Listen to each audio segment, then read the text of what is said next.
For thousands of years, the legend of Atlantis has fascinated humanity. A tale of a great civilization swallowed by the sea. Was it real?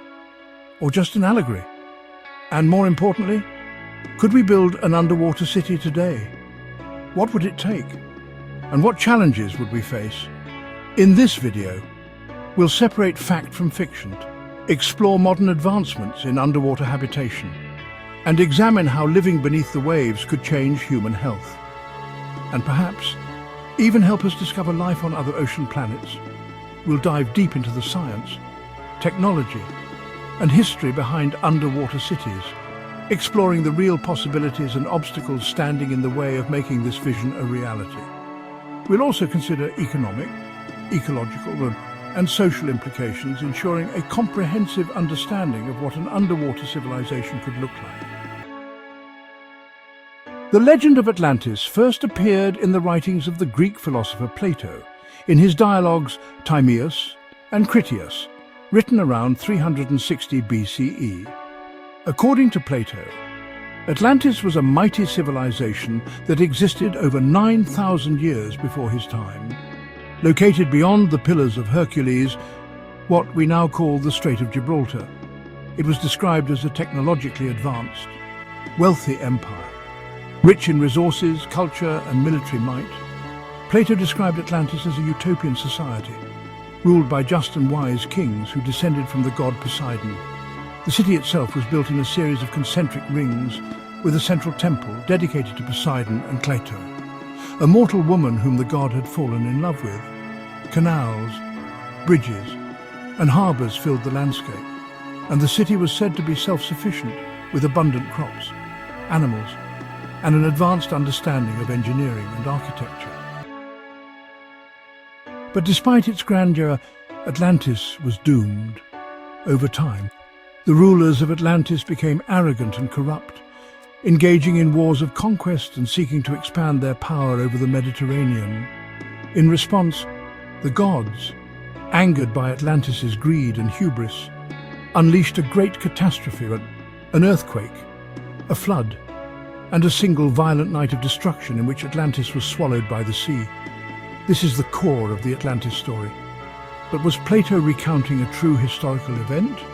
Or was Atlantis simply a cautionary tale about the dangers of power and greed? Unlike Atlantis, underwater cities may not be a myth much longer. Scientists and engineers have been developing concepts for underwater habitation for decades. But why would we even consider it?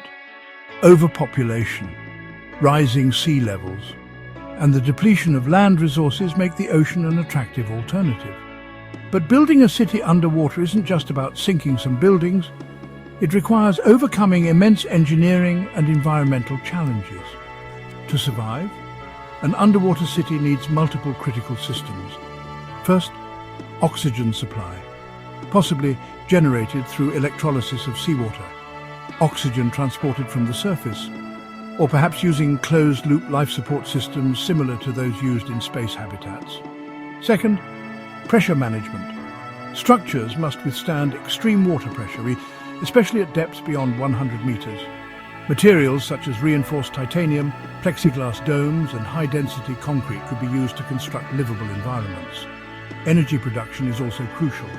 Solar, tidal, and geothermal energy would be key to sustaining life below the surface. Some concepts propose harnessing ocean currents for consistent energy supply. The ability to process food is also extremely important.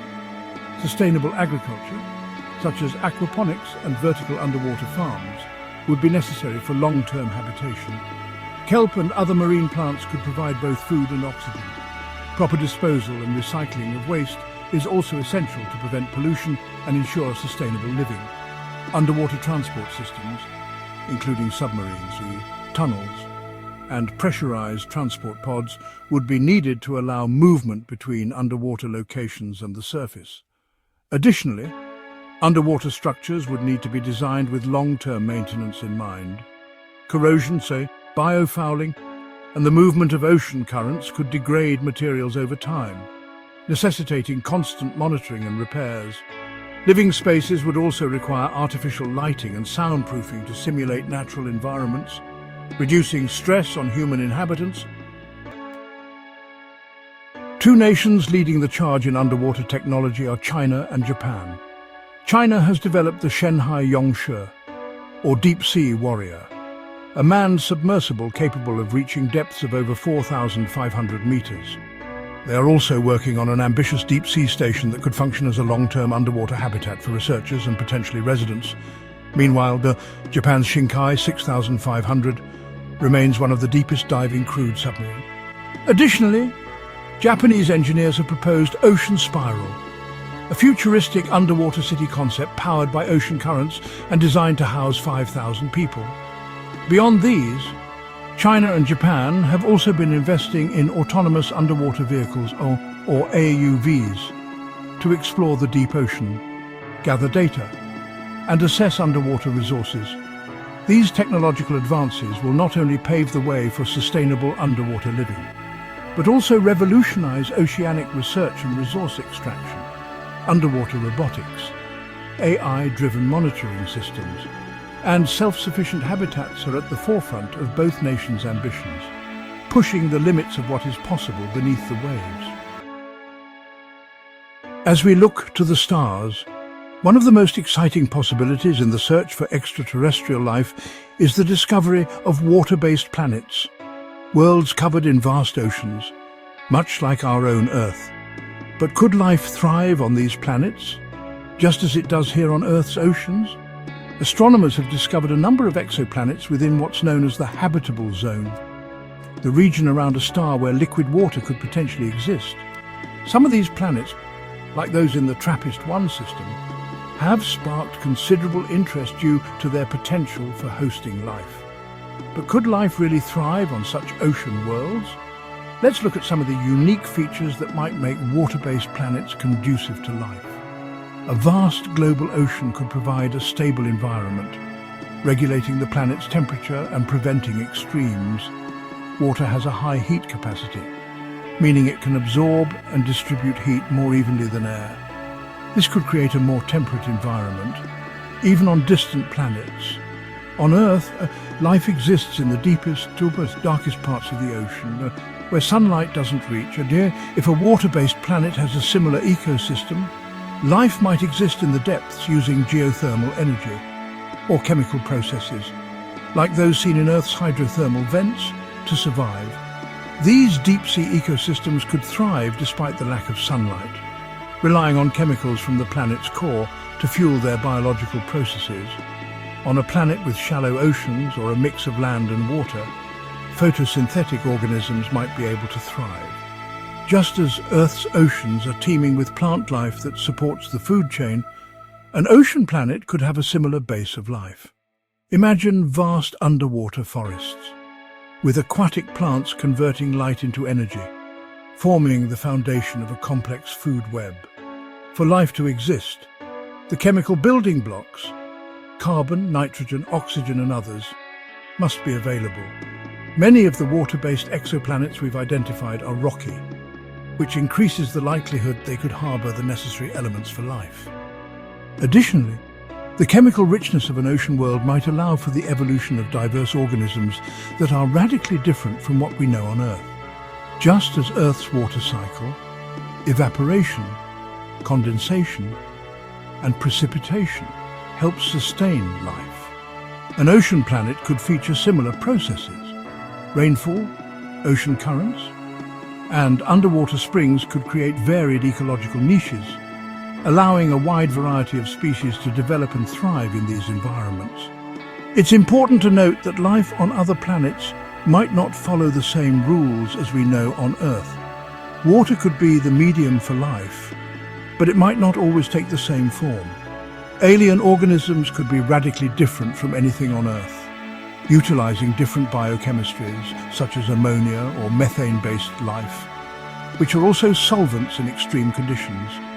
Given the vastness of the universe and the multitude of planets yet to be discovered, it's plausible that life could exist elsewhere, not just on planets with similar conditions to Earth, but on those where oceans dominate the surface. These potential water worlds could be home to ecosystems that function much like Earth's deep-sea environments, offering a glimpse into life's resilience and adaptability.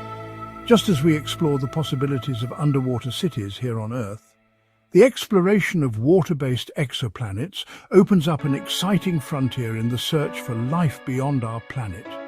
Could we one day find ourselves not only exploring these ocean worlds, but also living in similar environments of our own? Only time and technology will tell. Atlantis may have been a myth, but the idea of living underwater is becoming a reality. From China's deep-sea research stations to Japan's ocean spiral, technology is advancing towards sustainable underwater cities. However, we must overcome significant engineering, health, and psychological challenges before this vision can come true. If we do, underwater living won't just be a solution to Earth's growing problems, it could be the first step toward exploring and colonizing alien oceans. If we succeed, future generations may look back on the 21st century as the moment humanity took its first steps into a new oceanic frontier. But the question remains, is humanity truly ready to adapt to life beneath the waves? So, what do you think? Would you live in an underwater city? Let me know in the comments below. And if you enjoyed this video, don't forget to like, subscribe, and hit the notification bell for more deep dives into the mysteries of science and technology.